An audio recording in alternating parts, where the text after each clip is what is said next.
great.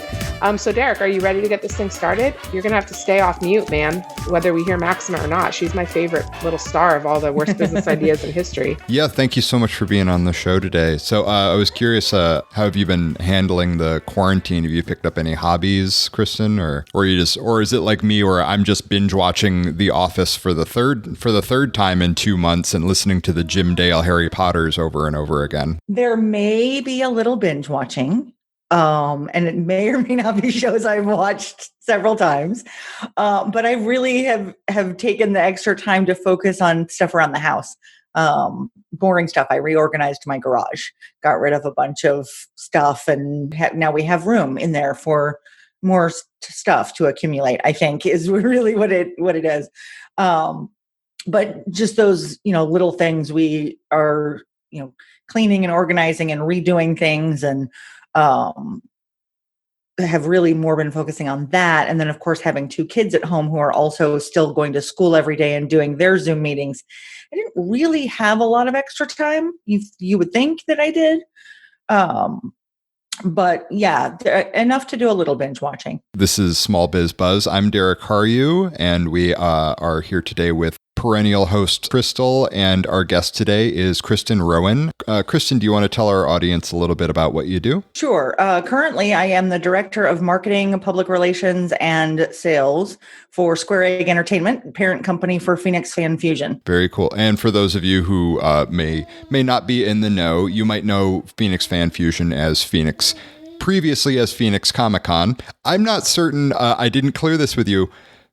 I only have a speculative idea as to why the name was changed, and I don't want to make a hypocritical statement. So, can you talk at all about why there was a branding shift? The branding shift came through an agreement between Square Egg Entertainment and San Diego Comic-Con, in light of the ongoing legal entanglement that they have with Salt Lake. That is more or less what I had heard, but we hear lots of things that are not accurate. So actually, we changed the name for 1 year to Phoenix Comic Fest, and that name change and rebranding predated the agreement with San Diego. We really, our CEO and our company as a whole made the decision that we wanted to remove ourselves from any of what was going on. We wanted to focus on having a great show. If you've been around and you've been a geek for any length of time and have been attending our show, you know that 2017 was a very rough show for us. And going into 2018, we needed to be able to focus on the show and putting on a great show for the attendees who were coming, and doing everything that we could do to make it a safe show for everybody who was coming, and trying to worry about whether or not we would be wrapped up in a different issue at the same time was just not something we were interested in doing. So you opted to get ahead of it. We did. We did the name change ahead of. We now have an agreement with San Diego, but we did the name change preemptively because we just needed to focus on our show. We put on a great show for people, and we really just wanted to make sure that it was as good as it could be without having to worry about anything else. It's definitely a crazy world, like all the things to have to worry about. Crazy people, crazy pandemics. It's like never ending, the stuff that gets thrown at events, especially these days. It's murder so hornets. Much to consider. I mean, yeah.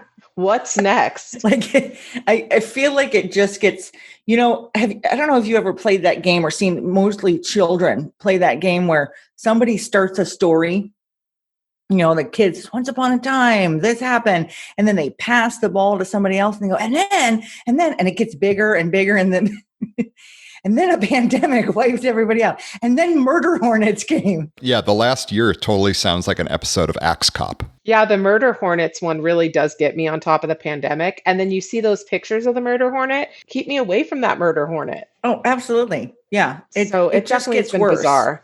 And it's, now it's to the point of just ridiculous, Yeah. Well, I'm a little curious as a marketer myself about rebranding. That can be a big process. So, what did you guys kind of do to ensure that you brought your customers and fans along with these rebrands? And what did you do to get the name out there so people were able to associate it with the previous awesome events you threw? Sure. Rebranding is never easy. I don't recommend it. If Definitely you not if you don't have to. right, if you have an established brand, don't change things. Um, but what made it more difficult was that we rebranded twice in 2 years. To answer your question, what did we do from a marketing standpoint? The first thing we did was we started early. We had the advantage, of course, of Phoenix Fan Fusion only being a once a year show. So we announced the name change on the final day of Phoenix Comic Fest 2018. That I definitely recommend. If you're going to do a rebranding, start early and do a lot of crossover. People associate with the old name, so use it. So we did a lot of Phoenix Comic Fest, formerly Phoenix Comic Con. We did a lot of, obviously, we kept the logo the same. We changed the name inside the logo, but we kept the logo. We kept the colors the same. We have some branded characters, cartoon animated characters that are part of our show and have been for a long time. We kept all of that. Some of the elements inside the show we kept the same, and didn't change the names of those things. There are some of the smaller events that people have come to really know and love that we kept exactly the same with the same wording and everything. So my advice is start early, repeat the old name and the new name together as often as possible, and keep as much the same as you can. So I was really curious. For those of you who don't know and aren't familiar with comic conventions in general, Phoenix is actually one of the larger ones in the country. And if you haven't been, you might be imagining like a conference center and like some booths, a very typical convention, and you would be super wrong. It absolutely dominates downtown. What's your current attendance count? So in 2016, we were well past the 100,000 mark. The numbers since then, our attendance has gone up anywhere between 10 and 30% annually since 2010. 30%? Yeah, there were some years where we had a 30% jump. And what's crazy is we count, when you're planning a show like that, you usually count on a 10% increase because that was pretty much what we were used to. And then when you have that 30% increase, it's not accounted for and you don't have enough staff. So yeah, it was a 10 to 30% increase every year from 2010 to 2016. In 2017, our sales and attendance were on track to meet or beat that 106,000 that we had in 2016. On the opening day of 2017, all of that changed and our attendance dropped considerably. Can you speak to why that change happened? We had an armed threat on site at Phoenix Comic Con during opening day. Thursday afternoon, somebody came through with multiple live weapons. And unfortunately, at that point, there were a lot of people who left and a lot of people who didn't feel safe coming back for the rest of the weekend. And about 50% of our sales happen on site when people show up to the show. And that number dropped dramatically that year. That's absolutely staggering. And by the way, yeah. I was there. I was at the convention that day and found out basically the same way everybody else did. And I want to put this out real fast. The fact that I was in attendance that day and only heard it as rumors, you guys did an amazing job. You did an amazing job. The Phoenix Police Department did an amazing job. The LAPD did an amazing job. This could have been so much worse than it was. And that's a terrible thing for me to say because I imagine you guys lost an impossible amount of money. But the fact that nobody was harmed in a world where this stuff happens way too frequently, I just want to say hats off to you guys and hats off to everybody that was there that day that made sure that nobody got hurt. Eric, you are so right. And thank you for that. I think you are among the many, many thousands of people who were on site that day and had no idea anything happened. You also made like changes quick. I remember the news around it. You made like quick changes and pivoted fast for the We did. following days. You I had just have less to than say, 12 hours. I You had was Yes. less than 12 hours to fix. I Yes. was impressed because I worked at Arizona Mills in their marketing department, and we did have a couple similar type incidents. Did it change kind of the way you look at all the events going forward? Is that something you now consider each time? Sure. But prior to the 2017 incident, we always did a threat assessment with the Phoenix Convention Center and the Phoenix Police Department, and had the level of security that we felt and that they felt was necessary for the show. After 2017, that completely changed. Yeah, we had less than 12 hours to completely change our security protocol, our entrance protocol, um, how our security company was running, whether or not we were looking for badges, all of that stuff. Everything changed. The prop check stations got moved outside overnight. The lines and entrances got moved overnight. And then we changed it again as we went along. So, and from my perspective, during the show at that point, we had 5 directors and our owner who were all hands on deck. But the show was still going on. So we had guests arriving Friday morning. And so our director of talent relations was with all of the guests handling that. We still had all of the programming and events going on. So our director of programming was busy doing that. So really that just left a handful of us. And the cues and the setup that we had for security Friday morning were not working. And so my job as the director of marketing was to be communicating all of that. Here's where you go. Here's the best way to get in. Here's the quickest way to get in. Here's what you can bring in. Here's what you can't bring in. Constant communication the whole time. And then pivoting the plan as we're going along. This line needs to move over here. We need to do a no bag line over here. We need to add an ADA line over here. It was a constant shuffle until by Saturday morning, which is by far the busiest day that we have and the most people trying to get through security. We had that wait time down to about 10 minutes for everybody, which was fantastic. But it was a 36 hours of constant changing the plan, updating, pivoting, changing it again, improving it, and communicating that the entire time. And I think from that perspective, there's so much of that 2017 show that I just don't remember.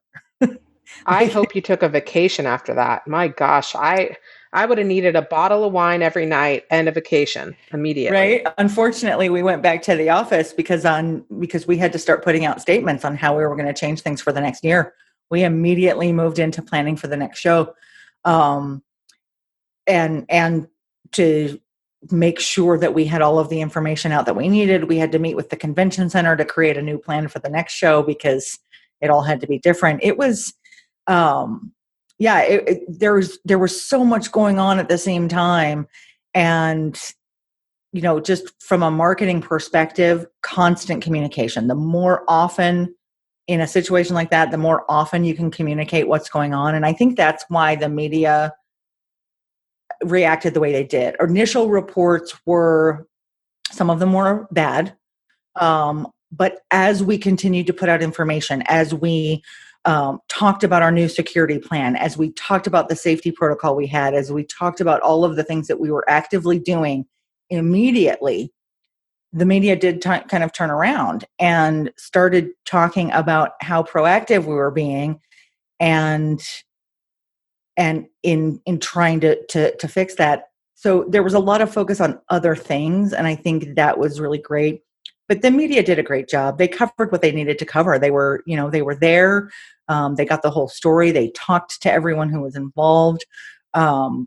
Our local media really did a fantastic job covering it. I was very pleased with how that kind of rolled out. Yeah, I was impressed just being on the flip side of it in the past and being like, wow. I mean, it does go to show how important communication is, because I think the more you guys were communicating and sharing what you were doing, the more the media was able to share a different type of story than just this is what happened. So I think that was really smart. I wanted to ask Kristin. So we've discussed how huge this event is, and it is massive. People might be shocked at how many full-time staffers are with Square Egg. Could you talk about that? Because people might be asking right now, this is a small business podcast. I'm not putting on an event for 250,000 people, so I don't know like why we're talking about this. There are a lot of companies that put on comic conventions and other types of conventions as their full-time job, and they have large staffs and they have huge teams of people, and so it's difficult to kind of wrap your head around, why is this a small business? You guys are a small business podcast. On site, we have 250 to 300 part-time temporary crew, along with some third-party service providers that work with us. But year-round, we have 6. That is insane. So amazing. You're getting so much done with a core group of that size. Right. And it's, we joke a lot. A lot of the people who are on the staff have been with Square Egg since before it was even Square Egg Entertainment. A lot of them were volunteers. Some of them going back to 2006. People who have been with the show now for 10 or more years. So when our CEO started adding full-time staff, he added a lot of those volunteers. So they have a lot of experience with it. One of sort of the inside jokes we have in the office is that every one of us has sort of volunteered or worked in different areas of conventions or this convention, but we are now all in the positions we are meant to be in. The people that we have are so good at what they do. And I don't want to say it's easy. It's a lot of work to put on the convention, especially with so few people, but we have an amazing team. And so they're all really good at what they do. And that makes it a little bit easier. But we are most definitely a small business. We are a local small business, started in 2002 by our CEO, who used to be a local anime store owner. Wait, which store? I knew you were going to ask me that as soon as I opened my mouth, and there's no way I could tell you that. I have no idea. Okay, cool. I was impressed, actually, Kristin, by the list of jobs that you tackle, just even yourself. I can't even believe I was reading. We have like a little doc we put together to kind of prep for the shows and get a little familiar. And I saw marketing, obviously, social media, PR. I feel like I'm missing stuff. Those are the ones that I relate to because that's kind of what I do. But I was like, I can't believe the list goes on and on from here. That is like, for this kind of event size, I was shocked that you do all that. Props I think to when you. you work, well, thank you. I think when you work in a small business, when you have that small business mentality, we all wear those hats. We all wear a lot of hats. I do marketing, all of the social media, all of the customer service. So customer service emails incoming and phone calls coming in, all of the paid advertising. I oversee all the graphic design. I am not a graphic designer. I don't do the graphic design, but I do oversee all of the graphic design. I do all of the PR. I do all of the on-site PR. So all of the liaising with the local news outlets that come and cover the show, any on-air or written press releases that have to go out, I do. I also do all of our sponsorship sales. So Crystal was talking about your expertise. I was curious how you managed to bring that expertise to bear on such a diverse set of niche interests, because there's another misconception that a lot of people have about Comic-Con who've never attended, and that is that Comic-Con is for people that like comic books.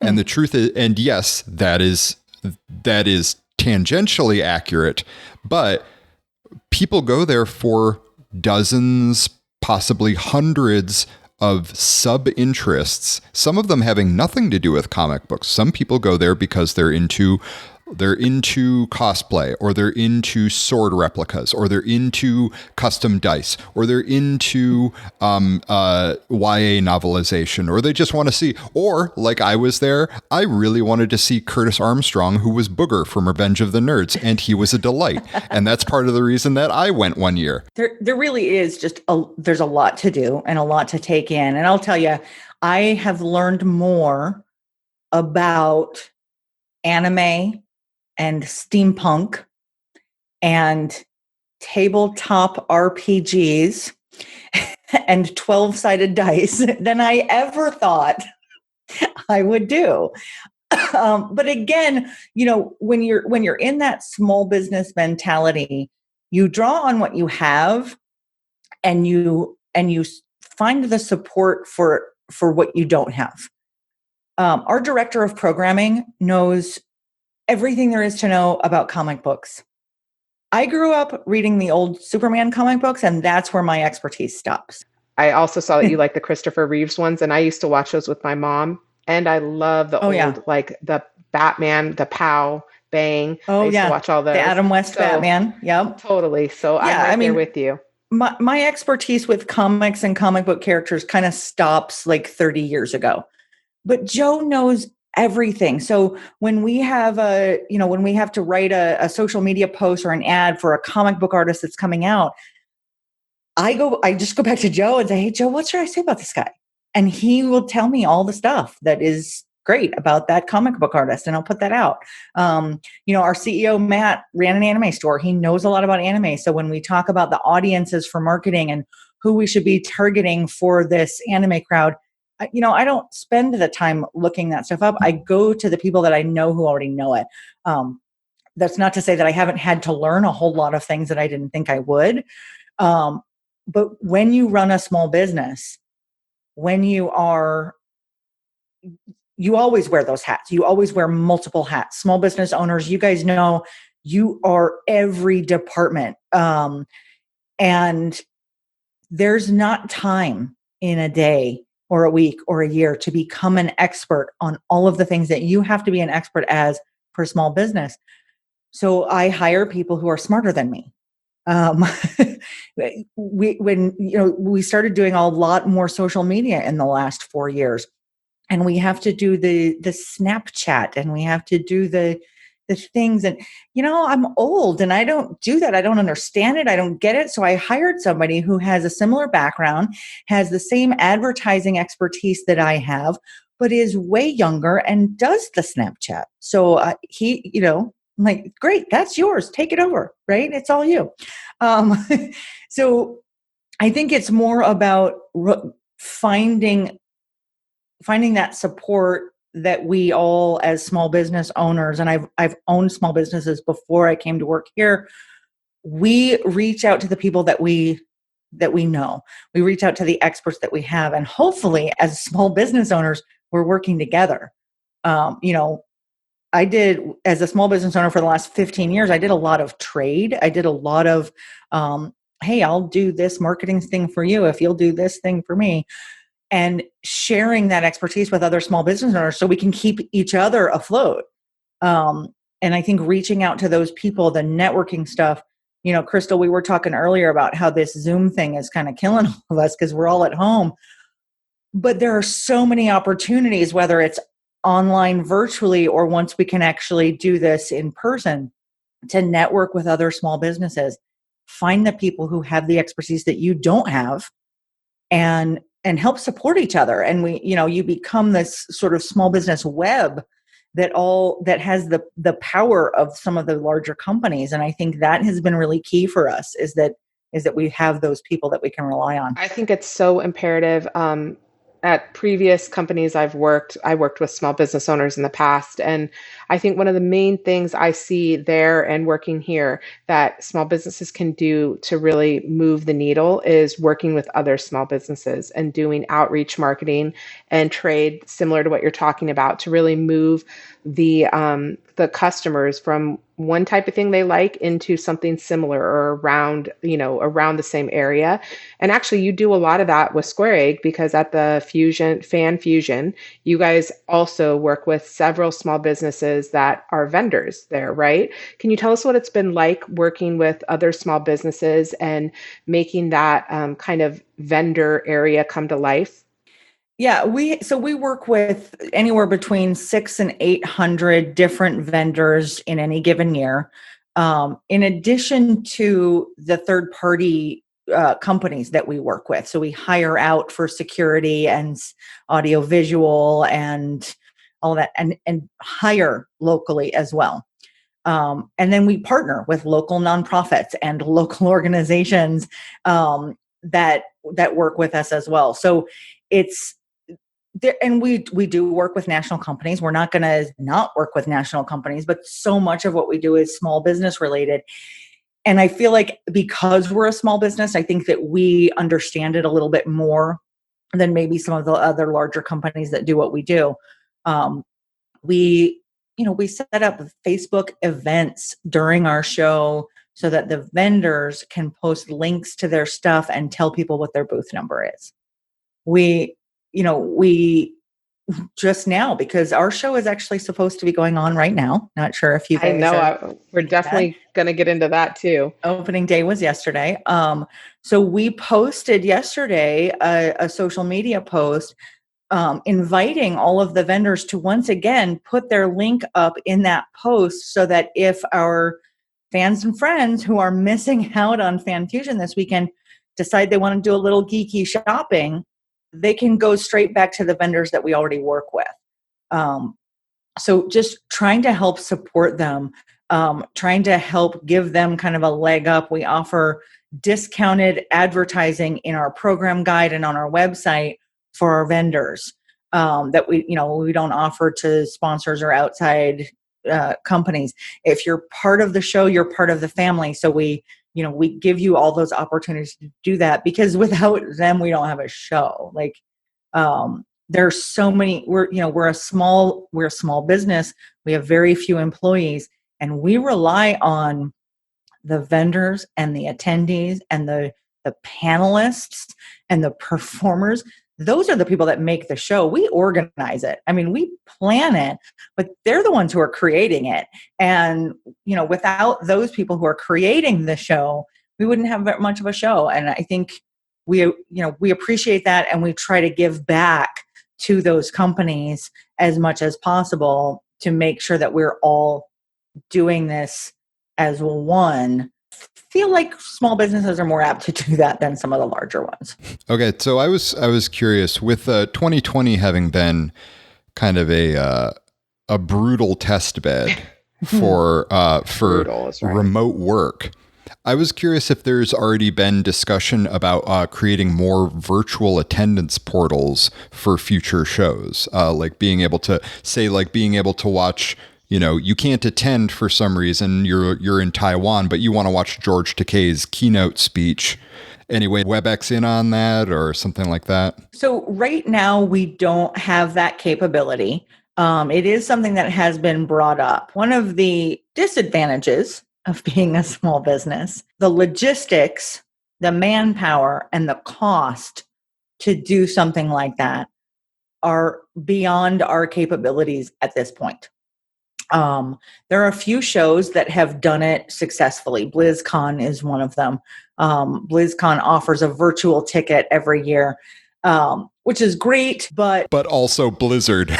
Right. It's also Blizzard, right? Like, they can afford, I mean, when you offer a WebEx streaming, some kind of a virtual ticket option, if inside the convention center, you have to have hardline internet capabilities in every room that you're going to offer that virtually. It's not cheap. Yeah, it's not. To have a solid streaming service set up, it's thousands of dollars, and that's for like one day. It's a lot of money. Right. And it's per room.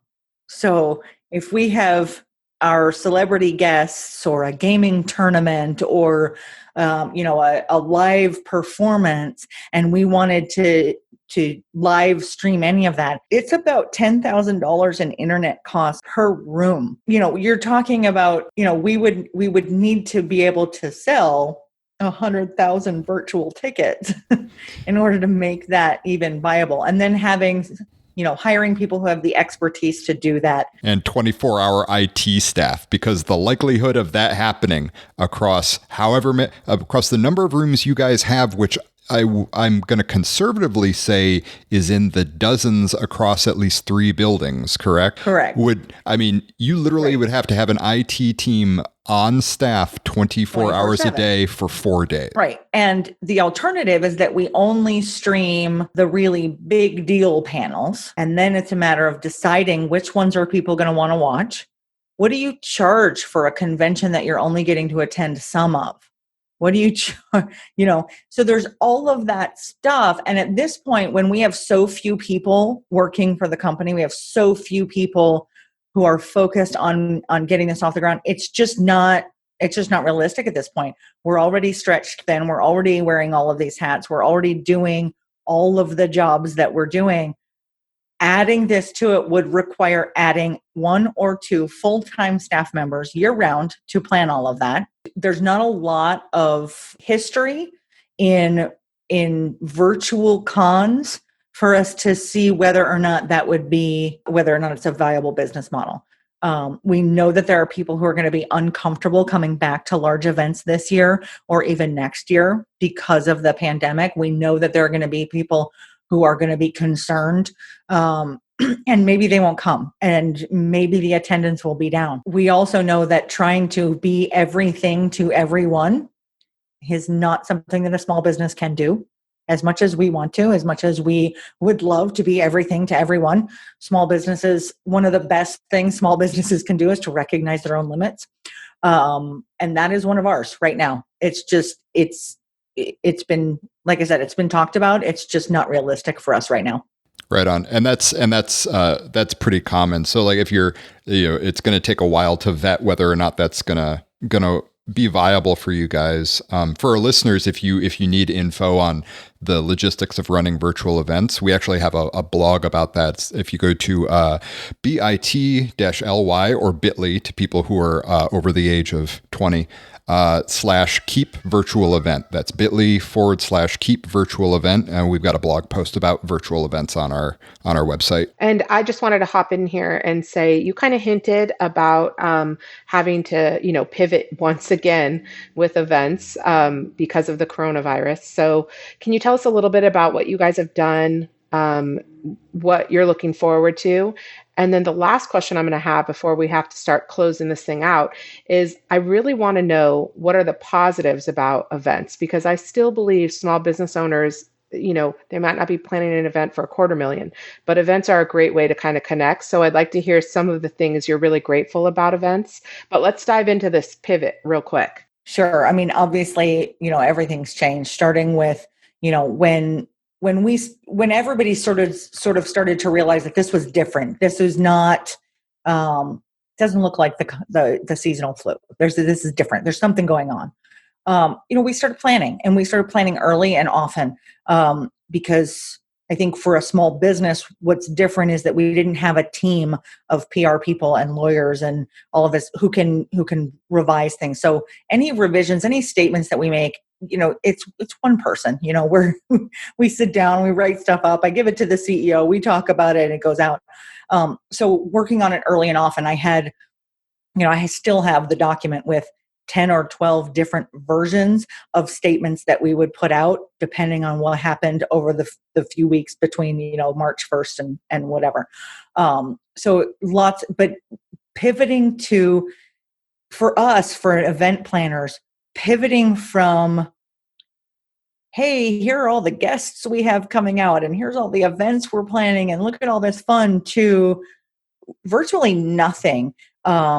When you're planning an event that gets postponed like that, we don't know which panelists are going to be available. We don't know which rooms we're going to have in the convention center.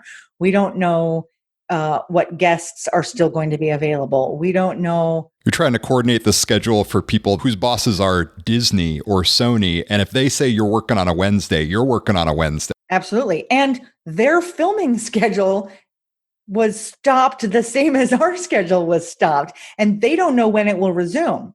If it resumes a week before our show in September, they're not coming.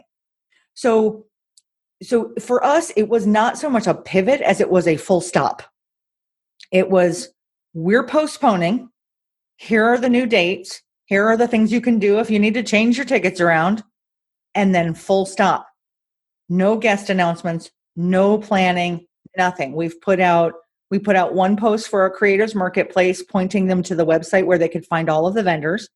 We did a post on we did a couple of social media posts and communications through email about the hotels, because people who had hotel contracts needed to have that information on how to get out of their hotels and when they could rebook their new hotels. And then we did a social media post only yesterday for what would have been the opening of our exhibit hall. Again, inviting the vendors to put their links up. But other than that, the marketing and communication stops. It's different than a PR crisis. In a PR crisis, you have to have the right information and you have to communicate it early and often and widely spread.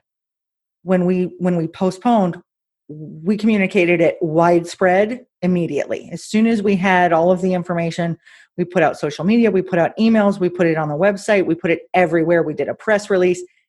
It went out everywhere. And then we just full stop because we don't have anything else to say. There is no more information. And for us to keep saying, right now, our attendees want to know who's coming. They want to know what events are going to happen.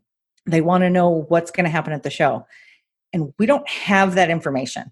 Rather than if we talk at all, the only question is, well, who's going to be there?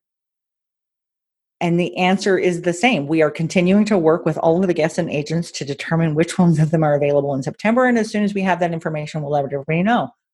But if that's the only answer you can give, it's like giving the same press conference over and over and over again. On the positive, Kristin, I mean, you can say for all you furries out there, September is a much better month to wear your furry costumes than June or May. For all cosplayers. Yeah, so I would say that cosplaying at the end of May is terrible. It is. In Phoenix, I mean, I don't know how they do it. I see them on the news and I'm like, how are you wearing that right now? Like, I wish I could walk around in a bathing suit. Totally. It's so hot. But anyway, let's end on a positive because you definitely know the benefit of events. So what are a couple of the benefits that make all this pivoting worth it for you and for any other small businesses out there that are starting to dabble with business or with events? I think one of the things especially for small businesses that is so true. And I go back to this all the time is, why do you do what you do? As small business owners know, we don't do it because we want to get rich, because it's so hard to do that as a small business owner. Like we're not doing it. Why do you do what you do? And if what you do, if why you do what you do is important enough, then the benefits to it will still be there. The benefits, and especially, I mean, there are a lot of small businesses that run completely online now anyway. So the whole stay-at-home thing hasn't changed anything. But whether you run events or whether you have a small storefront or whether you attend events to promote your business, the human contact, the human interaction, the connection that we make, and I think that we are trained to make as small business owners, because so much of what we do is based on those relationships that we have, is why we do what we do. And when people ask me what I love about this job, why do I do this? I mean, I work about 18 to 20 hours a day for 5 days straight for this event. It's ridiculously exhausting. And it's a lot of work for a very small team. And people ask me, why do you do it? Why do you do it? And I tell them this story about an event that we put on actually in St. Paul a couple of years ago about a young man who walked into the space for the comic event, and he was nervous. He was unsure. His body language was very closed off. His arms were tucked in, his shoulders were hunched over. He was looking at the floor, and just not at all comfortable with him in his own skin. And somebody helped him over to get his pass, and he got his badge, and he took a spin around. He went downstairs and went through the exhibit hall. And he came back upstairs, and it was like this was a different person. He was chatting with people. He was sharing stories. He did his Indiana Jones impression for me. He stopped me. I mean, I was standing outside, sort of just talking to people, from the marketing perspective, just sort of talking to a lot of the attendees, finding out how they were doing. He joined the conversation, started doing impressions, talked, and the guy talked a mile a minute. His face was lit up. He was standing up straight. He was looking people in the eye. These were two different people from the guy who walked in a little bit before that. And that is what we do. We create a world where people who, and I know, Derek, you said that you're a self-proclaimed geek in your own right. And Crystal, I know that you are as well. These people grew up on the outside. Being a tabletop gamer, playing Dungeons and Dragons was something that we kept secret from people. We didn't show people our obsession with comic books and anime movies and any of the other genres that we were passionate about. We didn't share that with people because it was nerdy. It was embarrassing, and it made you different, and it made you a geek, and it gave people something to make fun of you for. And we create a world where not only do you not have to hide that, but you can walk in any direction and find 50 other people who spent their entire lives not only passionate about the same niche genre that you are, but understand what it was like to live that way and to no longer have to live that way when they walk into this event. Yeah, and you realize we're basically a whole world of geeks, nerds, and dorks because everyone has their thing they get excited about. Like, I think when I hear it's like 250,000 people going to these events, it gets me really excited because you're not alone. Everyone is into this kind of stuff. Our tagline for Phoenix Fan Fusion is discover your inner geek. And we firmly believe that there is a geek in every single one of us. We all geek out about something. And to be able to tell people that it's okay to geek out about whatever you want to geek out about, find that passion, find the niche that you belong to, and find the world that makes you comfortable. And we get to spend every day leading up to a 4-day show creating a world where that's okay for so many people. And I've watched it so many times where I have watched people realize that they are in a safe place with people who love the same things they love. And that face-to-face interaction does not happen with an online convention. It does not happen with a web meeting. It does not happen with virtual shopping. It does not happen with online anything. Do you know that I get a sense memory reaction from the smell of the convention center? Right? That's a real thing. I was there That's for amazing. I was there for a Derek, I thought symphony maybe you event. went off crying. I was there for a symphony event, and I smelled the convention center, and I got very emotional thinking about going to Comic-Con next year. I thought Derek was so touched by what you said that he had started crying a little because I was like, why isn't Derek jumping in? No, but it does resonate. I grew up, we are so over time, but like I'm really locked in. I was born, like I'm in my mid 40s. And so I grew up in the 80s when being a nerd was genuinely not cool. There was no upside to it. You had to find other people that were also outcasts and hide the things you love from the rest of the world. Right. So Derek, first of all, you look great for your age. Right? Thanks. But we're the same age, Derek. I got to tell you, I grew up with the comic books. I grew up with the Superman. I was a nerd in my own right, but for different things than a lot of other people were. But in some way, I think I've been on both sides of it because I distinctly remember being invited over to my high school boyfriend's house. I was 16 and bright-eyed, and he said, I'm having some friends over, come over. And, feeling all grown up, my boyfriend's having friends over here. We have people. And I remember the feeling, and I can still picture the horrified look on my face when I walked downstairs to find my boyfriend and two of his friends playing GURPS. I know GURPS. I figured you did know GURPS, Derek, because you grew up as a geek too. And I tried. I swear, I tried. I sat down and I listened and I watched the whole thing. And I thought, this is my boyfriend, and I'm into this, and I'm gonna do this because I love him. And I can't do it, Derek, Crystal. I can't do it. I don't understand it. That, by the way, for the folks at home, is generic universal role playing system. It's basically a role. It's a baseline for other games either. Yeah, but I don't fault. I actually get amazed that people can do it. Like Ducey, our producer, he loves Dungeons and Dragons. Like I love all this stuff. It's just not my geek thing. I can't. Right. I'm not good at it. I don't fit in. I can't figure it out. So yeah, the GURP thing, I would have been out. Yeah, too. I tell you, I left that night thinking, oh, I might need to rethink this relationship. GURPS is pretty deep in the nerd pocket. Like it's even because there's nerdy stuff that like even other nerds are like, yeah, it's too nerdy for me. The thing about something like a comic convention, the thing about that, going to a comic book store, going to a video game arcade, going to these places in person, the thing is that it doesn't matter, because if you walk into a local comic book store, you're going to find things that are not comic books. If you walk into a local tabletop gaming store, you're going to find things that are not tabletop. There's something for everyone, and finding that, I think, is the key. And I think especially now, we're all locked at home. People are upset. People are depressed. People are not handling things well.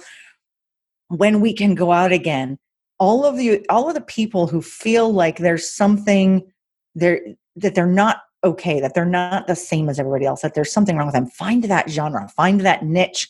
So where can they find all things Phoenix Fan Fusion to make sure they stay up to date with the event coming in September? Where can they go? Well, the best thing to do is follow us on social media, at Phoenix Fan Fusion on Facebook and Instagram.